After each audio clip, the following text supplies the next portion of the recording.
Trae Young's impact on the game is indescribable. Undescribable.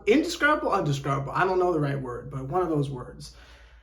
Undescribable, probably. I mean, you can't even put it into words. The team will be down like 5 or 7 points, and it's looking like, damn, the other team's gonna pull away. You just put Trae Young back out there, and it's like fucking clockwork. Like all the cogs just go together, like on some Incredibles type shit. Like shit just works, and I don't know how to put it into words. As an analyst who's been covering basketball on YouTube for almost 10 years now, I got to be honest, I don't have the words for it. I can't say what the fuck it is that he's doing that makes the shit work. Because it's not like he's out there playing the most aggressive brand of defense there is out there, which he'll try possession to possession, but there's only so much he can do. There's just something about him being out there. Niggas want to play defense. Niggas want to get blocks. Niggas want to hustle. Niggas are actually going to hit their shots. I can't put into words. It's just this fucking Trae effect. And to me, when I think of what an MVP is, I think of intangibles like that. I think of the fact where if the nigga's not on the floor, everything goes to hell. So I'm not really sure why Jokic has been getting the nod time after time. I don't know why Giannis gets the nod time after time with all the fucking help they have. Trae Young is out there with a very balanced team, I'll give you that. But outside of DeJounte Murray, it's really just him out there. And DeJounte Murray is doing his job proper by hanging in the cut, hanging in the background, and stepping up when he needs to. But it's not like he's out there on some big two type shit, right?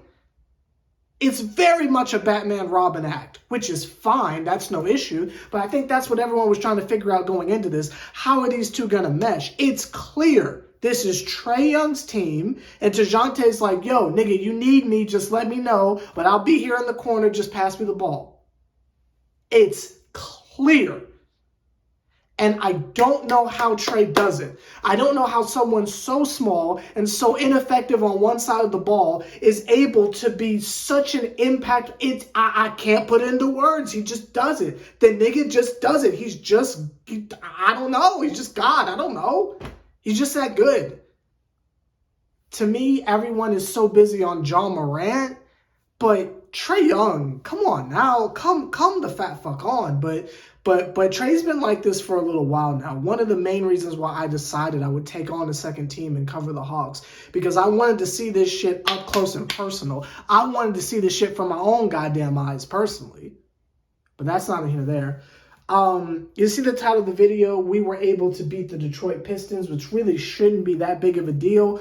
But for the sake of our record being, I believe we're 4-1 now. I think 4-1. I think either 4-3-1, whatever the top of the video said. I think it's worth celebrating because we're in a really good position. And we play them again in a couple days, maybe Friday. So that's another reason to be happy because that's another dub. The Pistons are ass. The Pistons are trash, much like the Magic in them. I don't know who needs to hear that, but I'm sure they already know it. I'm not breaking any news here. You know, I'm not on my Woj bomb, but the Pistons are trash. Shouldn't have been that hard to beat them, but a dub is a dub. And I got to be honest, I'm not going to be so hypercritical on them when they win games because all that matters is they won. If I can quote Trae Young from the end of the game, all that matters is they fucking won. And everyone played their fucking part defensively, including Trae. Niggas was getting the blocks. They were getting the steals. They were getting the stops. Everything that I've been asking for. This was a great defensive performance.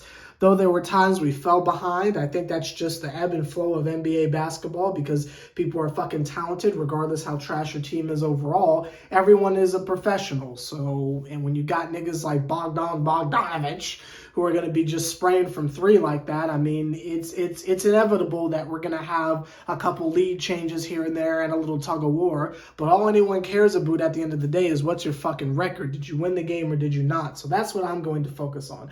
Going to take the same approach that I give with the Brooklyn Nets, and I'm just going to say a dub is a dub, and as long as we win, I'm not going to talk any shit. I could, but I'm not going to. And I think a lot of Hawks Twitter would benefit from that personally. I think having the mindset of as long as we win, a dub is a dub, that would really help calm the minds and calm the keyboards of a lot of niggas, because I see nothing but complaining. Like, I'll be checking the timeline while I'm watching the Nets, and the Hawks will be playing at the same time, and I just see doom and gloom, just fire Nate. Oh, these bum-ass niggas don't know what they doing, and oh, we're down to blah, blah, I can't watch anymore. And it's just like, bro, did we win or not? But like, you feel me? Like, that's all that should really matter. I just don't see where the complaining comes from. I just don't see where the doom and gloom comes from. Now, if we fuck around and lose to these teams, then I can understand why there's a cause for pause, if you will. You feel there's a call for pause, you call for pause, you call for... I love when niggas say cause for pause. I think that's fucking hilarious. A cause for pause, there's a cause for pause. I can see how there's a cause for pause at that point, but we're winning. So if you win the goddamn game, what the fuck is the issue? You got Clint Capella out there. The nigga had like 4 blocks, so he's doing his goddamn job. You got a Conwu giving you the goddamn offense and the goddamn defense with the finesse around the rim. John Collins shook off a kind of weird first half and came through in the second half. Even though DeAndre Hunter fouled the fat fuck out, I happen to think that he's playing incredible, and I don't think we discuss him enough. One day we will have the Hunter video, but I think that nigga's amazing offensively and defensively as well. Yes, he fouled out, but, you know, I still think he's doing a good job for someone who seems to be a forgotten piece of the rotation. DeJounte Murray, that jumper is a little rusty, but when he needs to come through, he does. You saw that ISO drive on Bogdanovich. I enjoyed what I saw there. Made sure to protect the lead. Niggas is doing what they need to do. Trae Young had an efficient game for a change, so I'm here for that. I've got no slander for that man whatsoever. Some of the assist and the pass that this nigga is able to give off and get off is incredible. Again, but that just goes to the whole, when the nigga's on the court, clockwork. Like, you just can't put that type of shit into words. But everyone played well. Even the Holiday Blooders. Even the Holiday brothers bounced back from a questionable performance from the other night to play their fucking asses off, both offensively and defensively. You got the homie Jalen. He played well. Everything is so micro tight as far as the rotations and who plays where and who does what.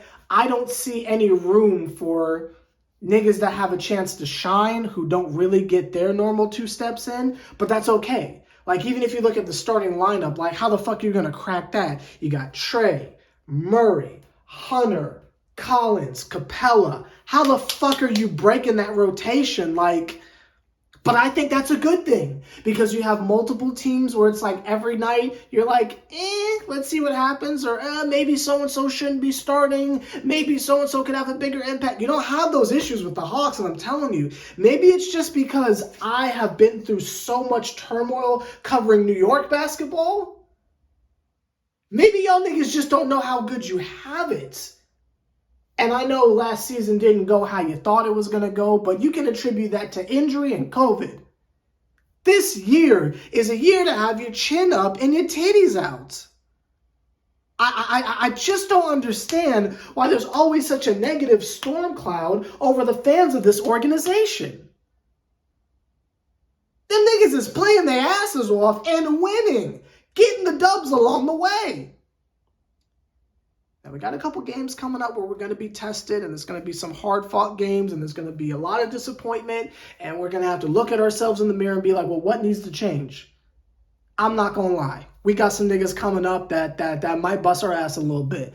But we're doing what we're supposed to do on the way there. We're winning all the games against the bum-ass nobodies, so that when we get to these bigger matchups, if we get outmatched, it'll be okay. Our record will be fine. So I just don't understand why there's so much negativity when it comes to the Hawks. Enjoy the dubs, enjoy the wins, and shut the fuck up. Period. I'm Sever the Bond. You're on Hoodie Fish. I'll see you niggas on Friday night to talk about our next win against the Pistons, which I think it's Friday. Is it Friday? Let me check. Hawks. Going to the app. My bad. Queuing up the app. We play, Friday at 7. So I'll see you niggas on Friday. We're currently 3-1. I think that's something to be happy about. I think that's something to be proud about, but that's not here or there. We should be going to 4-1 because the Pistons suck, and I don't see them bring anyone else out there that's going to do anything that we didn't already do. So that's not here or there. So I'll see you motherfuckers Friday night. Enjoy the rest of your week. Sever the bond. Hoodie fish. Yeah.